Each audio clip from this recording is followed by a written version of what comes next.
नमो विश्वरूपाय विश्वस्थित Hathaway Visvesvaraya विश्वाय गोविंदाय नमो नमः। नमो विज्ञान रूपाय परमानंद रूपिणे कृष्णाय गोपीनाथाय गोविंदाय नमो नमः।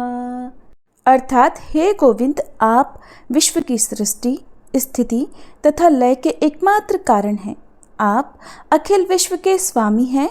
हे विश्वरूप श्री गोविंद, मैं आपको बारंबार नमस्कार करती हूँ। हे कृष्ण, हे गोपीनाथ, हे गोविंद, आप विज्ञान स्वरूप और परमानंद स्वरूप हैं। आपको मैं बारंबार प्रणाम करती हूँ। हरे कृष्णा। आप सभी को परिवर्तनी एकादशी की हार्दिक शुभकामनाएं। परिवर्तनी एकादशी भाद्रपद माह के शुक्ल पक्ष की एकादशी होती है और इस दिन भगवान श्री विष्णु के वामन अवतार की पूजा की जाती है। प्रिय भक्तजनों, अब आपको सुनाएंगे भगवान विष्णु को समर्पित परिवर्तनी एकादशी की पवित्र कथा, जिसे सुनकर भगवान के भक्तों के सभी पाप कट जाते हैं और ऐसे भक्त बार बार इस भवसागर के बंधन के चक्कर में नहीं पड़ते। अगर आप भी चाहते हैं कि आप पर भगवान विष्णु की कृपा सदैव बनी रहे, तो आज इस कथा को सुनने से पहले आप सच्चे मन से भगवान विष्णु की जय कमेंट बॉक्स में जरूर लिखिएगा। पौराणिक कथा के अनुसार धर्मराज युधिष्ठिर भगवान श्री कृष्ण से बोले, हे भगवान, भाद्रपद मास के शुक्ल पक्ष की एकादशी का नाम और उसकी विधि क्या है? इस एकादशी के व्रत को करने से किस फल की प्राप्ति होती है और उसका महात्म्य क्या है? प्रभु, ये सब कहिए। तब भगवान श्री कृष्ण बोले, हे राजन, अब मैं अनेकों पाप नष्ट करने वाली तथा अंत में स्वर्ग देने वाली भाद्रपद मास के शुक्ल पक्ष में आने वाली परिवर्तनी नाम की एकादशी की कथा कहता हूँ। इस एकादशी को जयंती एकादशी भी कहते हैं।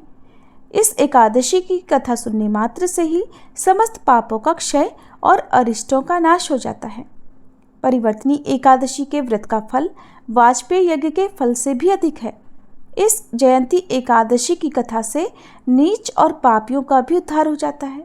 अगर कोई धर्मपरायण मनुष्य इस एकादशी के दिन मेरी पूजा करता है, तो मैं उसे संसार की समस्त पूजाओं का फल प्रदान करता हूँ। जो मनुष्य इस दिन मेरी पूजा करता है, उसे मेरे लोक की प्राप्ति होती है, इसमें बिल्कुल भी संदेह नहीं।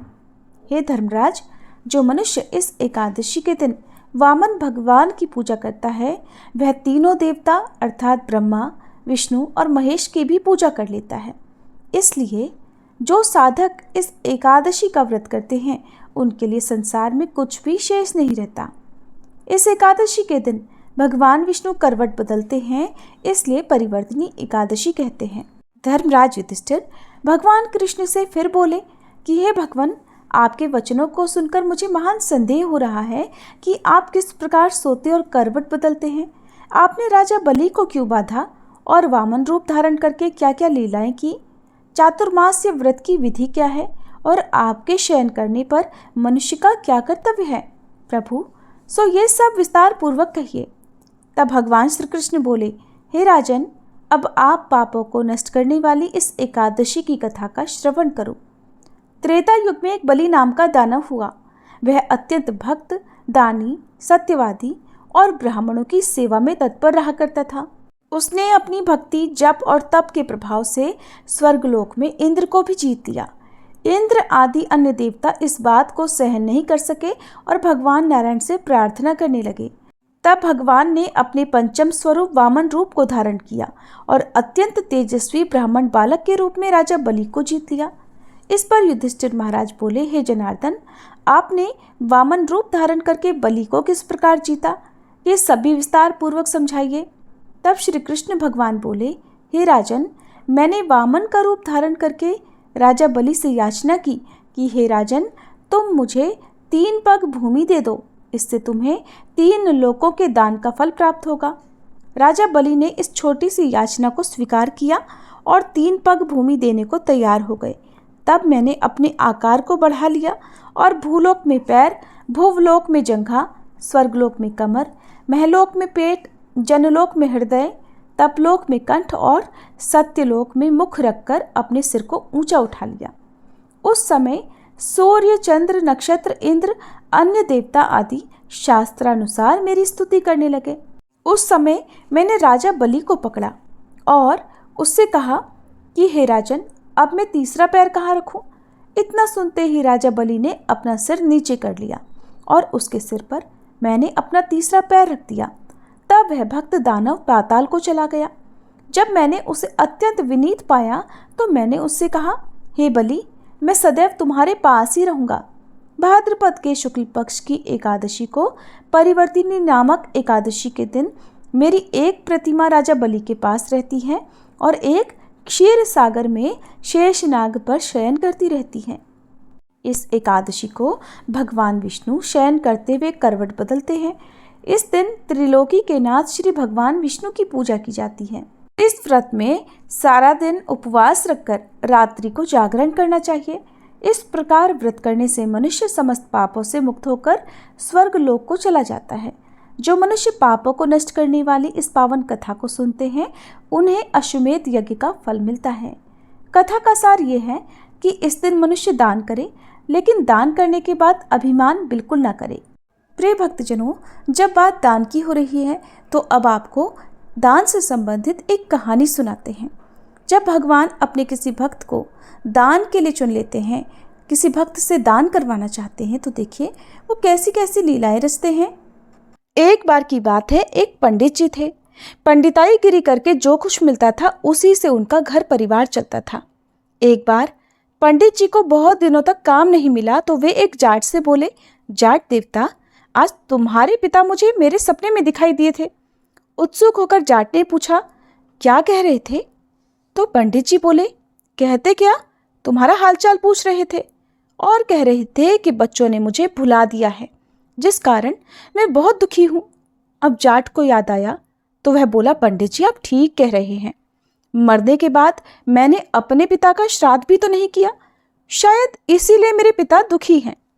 पंडित जी ने देखा दांव सही जगह पर लगा है तो कहने लगे, तो कर डालो पिता का श्राद्ध, इसमें देरी की भला क्या बात है।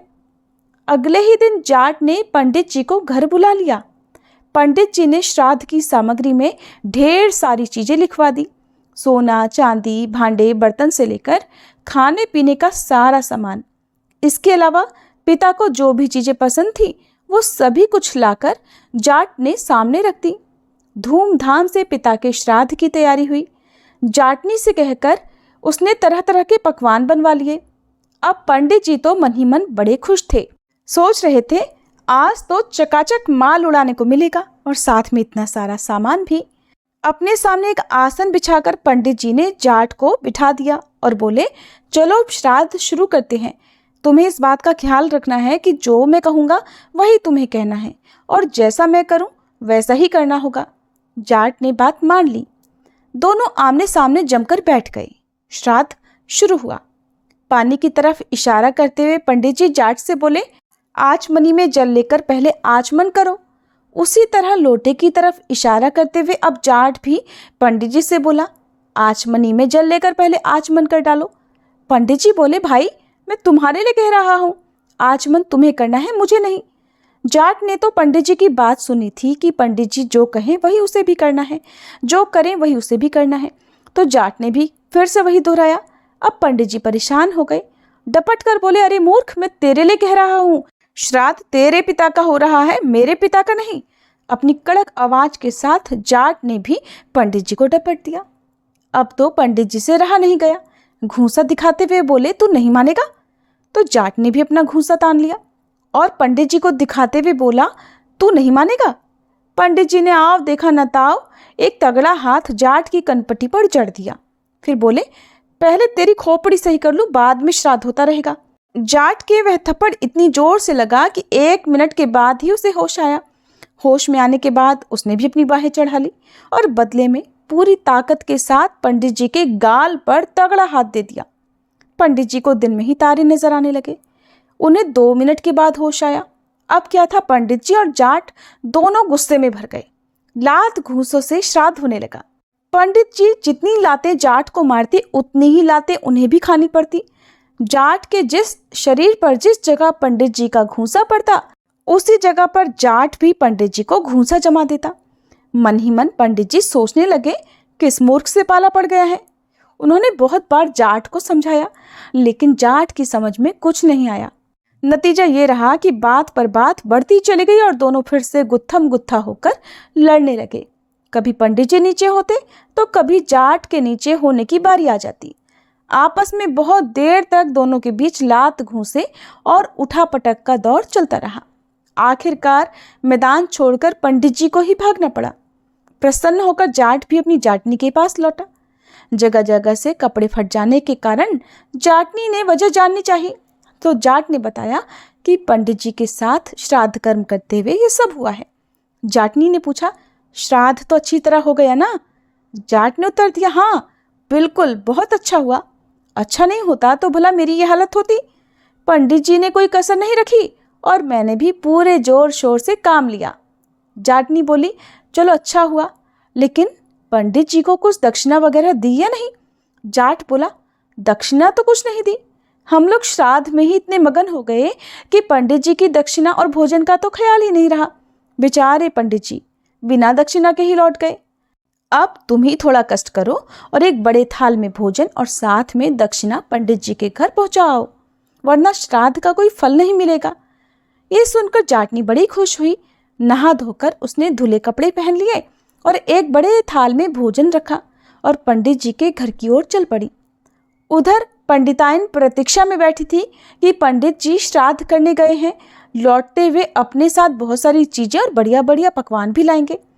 किंतु लुटी पिटी हालत में जब उसने पंडित जी को लौटा हुआ पाया तो उसे बड़ा दुख हुआ। सारी कहानी सुनकर वह क्रोध में भर गई। पंडित जी का क्रोध अभी उतरा नहीं था। दोनों पति पत्नी क्रोध से उबल रहे थे। अचानक जाटनी को अपने घर आया देखकर दोनों गुस्से से उठ खड़े हुए। गुस्से से उनकी मुट्ठियां तन गई। घर के अंदर कदम रखते ही उन दोनों ने आव देखा ना ताव, दोनों जाटनी पर टूट पड़े। सारा गुस्सा उस जाटनी पर उतार दिया। जाटनी बेचारी चुपचाप उनकी मार सहती रही। वो सोच रही थी कि शायद इसी तरह दक्षिणा ली जाती होगी। बहुत देर तक पिट जाने के बाद वो पंडित जी के घर से निकलकर भाग गई। घर पहुंचने पर जब जाट ने पूछा तो बोली, श्राद्ध करना आसान है, किंतु दक्षिणा देने का काम तो बड़ा मुश्किल है। अगर तुम दक्षिणा देने जाते ना तब पता चलता कि कैसे दक्षिणा दी जाती है। तो ये थी आज की कहानी। आपको कैसी लगी कमेंट में ज़रूर बताइएगा।